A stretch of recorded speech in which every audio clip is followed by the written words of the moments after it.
Puis on va parler un petit peu d'économie à présent avec un modèle, j'ai envie de dire presque vieux comme le capitalisme en tout cas, mais qui avait un petit peu disparu quand même ces derniers temps avant de revenir récemment sur le devant de la scène. Je veux parler de la coopérative citoyenne. C'est le thème choisi en fait pour le nouvel ouvrage de la collection dit C'est quoi de la Renaissance du livre. Et puis pour répondre à cette question, nous recevons donc l'auteur Julien Doé. Bonjour. Bonjour. Bonjour. Alors Bonjour. vous êtes historien, vous êtes aussi administrateur de l'Institut d'histoire ouvrière économique et sociale et secrétaire politique du SEDCA Liège-Ouistreham. Alors dans vos recherches, vous vous êtes beaucoup intéressé à ce que c'était en fait les coopératives, leur histoire, ces coopératives citoyennes. Avant d'aller plus loin dans l'entretien, peut-être vous pouvez expliquer en 2 mots pour les personnes qui nous regardent et qui nous écoutent ce que c'est qu'une coopérative citoyenne. Alors, une coopérative citoyenne, c'est d'abord une coopérative, donc ça a le statut juridique d'une coopérative, mais la dimension citoyenne fait qu'il y a une série de critères supplémentaires qui sont mis, notamment sur la gestion démocratique, donc la limitation du nombre de voix par personne présente, l'utilisation des bénéfices qui sont d'ailleurs appelés historiquement les trop-perçus, ce qui est assez intéressant comme notion par rapport au capitalisme, justement, de considérer un bénéfice comme un trop perçu. Et le service à la communauté, alors qui est soit uniquement les coopérateurs, soit qui peut être même plus large et s'adresser à des personnes dont la coopérative va s'occuper ou va mettre ses services à disposition. Alors je disais en introduction, un vieux comme le capitalisme, en fait ça va être la première, elle apparaît en 1844 en Angleterre, c'est ça ?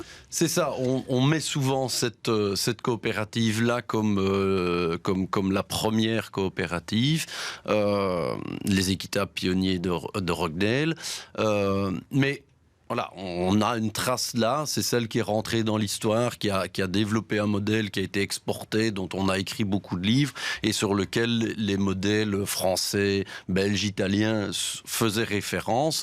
Et donc c'est souvent ça. Maintenant, il y a peut-être eu avant déjà des initiatives, mais qui ne sont pas forcément arrivées jusqu'à nous en termes d'archives. Et donc on prend souvent cette date-là, oui. Alors en Belgique, on parle de 1871 pour la première qui était à la Louvière. Et puis à Bruxelles, ça suit assez rapidement, notamment avec la Maison du Peuple. Alors on la connaît souvent plus pour son architecture et sa destruction, mais il y avait quand même aussi vraiment cette grande coopérative qui n'était pas que là dans un monde alimentaire, parce que les premières coopératives, c'est souvent par rapport à l'alimentation aussi. C'est ça, les coopératives commencent avec la question du pain, qui était centrale à la fin du 19e, début 20e, dans l'alimentation de la classe ouvrière. Et donc, ils commencent par la distribution, la vente de pain, avec une logique non seulement sur le prix, et c'est là que ça revient vers l'actualité, mais aussi la qualité, et la qualité nutritionnelle. Et donc, d'avoir toute une communication sur le fait qu'on peut avoir un pain moins cher, mais un pain qui n'a pas des qualités nutritionnelles suffisantes que pour, à l'époque, reconstituer sa force de travail, comme on le disait. Et donc, effectivement, elles commencent toutes de cette manière-là, et la coopérative, la Maison du Peuple, ce sera son nom, de Bruxelles, commence par cela, mais va très vite s'étendre. Et dans le concept de Maison du Peuple, alors on y ajoute souvent un café qui est un lieu de sociabilité, c'est pas qu'un débit de boisson, même si ça en était un, une salle des fêtes, avec la particularité à la Maison du Peuple de Bruxelles qu'elle était à l'étage, une salle des fêtes, et souvent des magasins qui ne vendaient pas que de l'alimentation. On va avoir des coopératives qui vont aller jusqu'à vendre du mobilier, des vêtements, etc. Donc ça va prendre une ampleur, mais ça c'est progressif. Et les bâtiments comme la Maison du Peuple de Bruxelles, construite par Horta, étaient particulièrement emblématiques du mouvement. Et sa destruction est tout aussi emblématique. Oui, ça c'est effectivement un drame, certainement pour l'architecture bruxelloise. Surtout quand on voit ce qui l'a remplacé.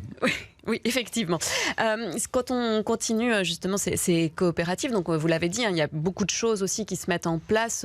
On parle, c'est aussi un peu mutuel, syndicat, tout ça, c'est assez lié dans ce mouvement ouvrier. ouvriers. Vous le dites dans l'ouvrage, puisque je rappelle le principe de 10 c'est quoi ? C'est un entretien que vous avez avec une personne fictive. Alors un jeune, là, dans le cas présent, enfin c'est souvent un jeune de toute façon dans cette collection-là.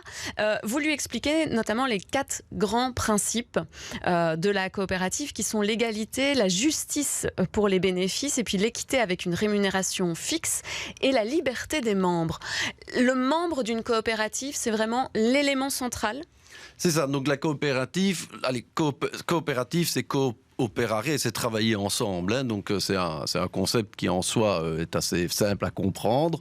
Et donc oui, la coopérative se distingue par le fait que dans la coopérative telle qu'elle devrait fonctionner, et après alors c'est comment est-ce qu'elle fonctionne hier comme aujourd'hui réellement qu'on doit s'interroger, mais ce sont les membres qui participent pleinement à tous les aspects de la coopérative. C'est ça la logique qu'il y a derrière. Donc on participe tant à la gestion mais aussi à l'activité de la coopérative. On s'implique et on n'est pas simplement soit un consommateur, soit simplement quelqu'un qui aurait mis des parts et puis qui se désintéresse de ce qui va se passer. Ça c'est le principe qui est normalement à la base des coopératives.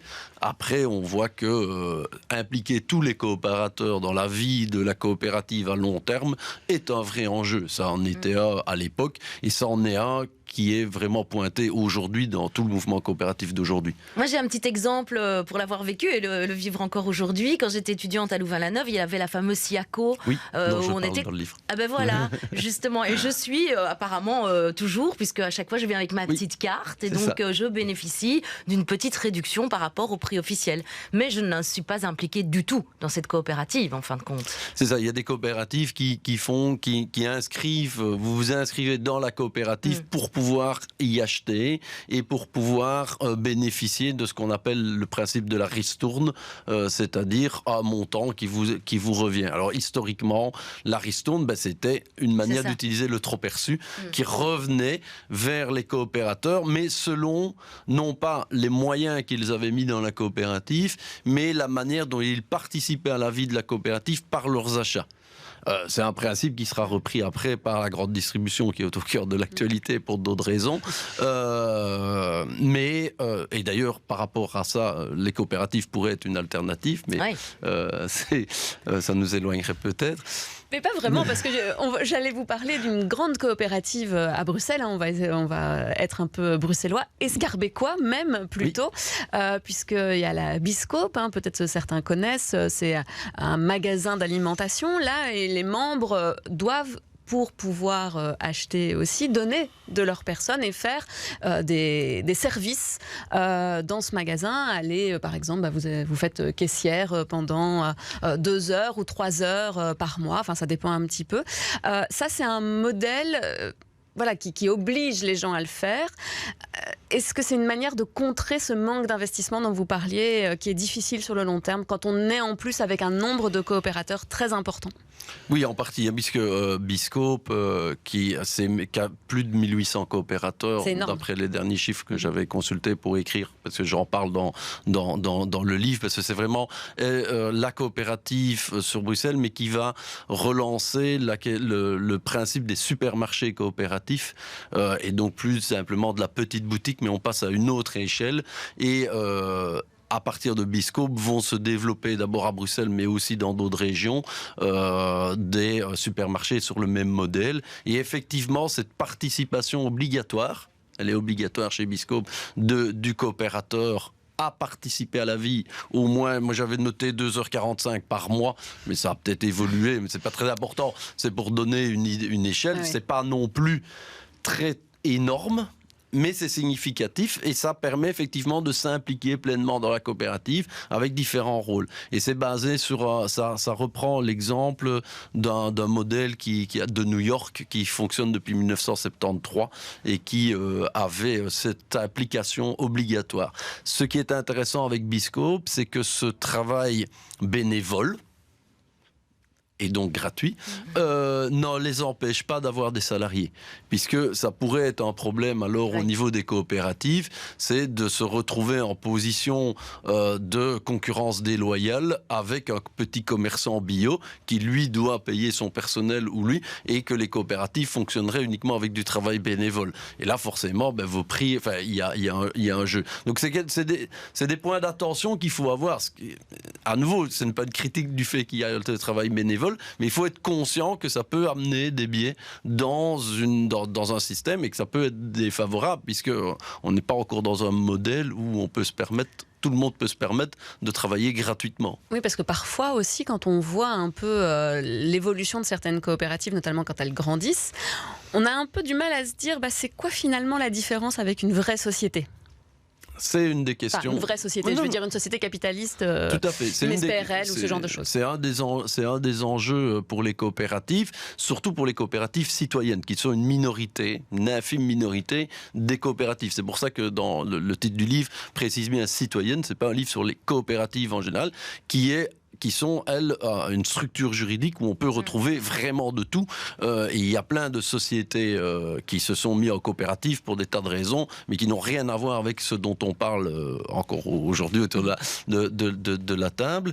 Mais oui, c'est un point d'attention sur la taille, puisque effectivement, si le principe d'une démocratie vivante dans la société coopérative doit impliquer tout le monde, comment est-ce que vous arrivez avec 1800 coopérateurs à impliquer tout le monde dans un processus démocratique. Donc ça, c'est un vrai enjeu. Je pense qu'il y a un enjeu sur l'échelle des coopératives, et c'est peut-être une des leçons aussi que de l'histoire nous montre, de l'échelle.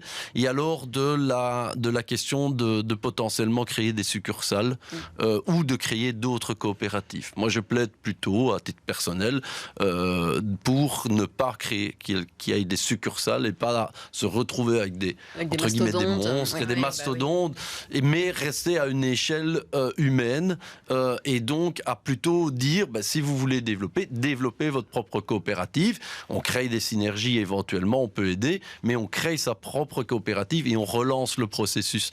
Parce que c'est vraiment important dans ce système-là. Et si on veut ramener de la démocratie, notamment dans le système économique, c'est important qu'on soit au plus près des gens et donc qu'on puisse impliquer les gens. Et pour ça, il faut rester à des dimensions qui permettent une implication de tout le monde.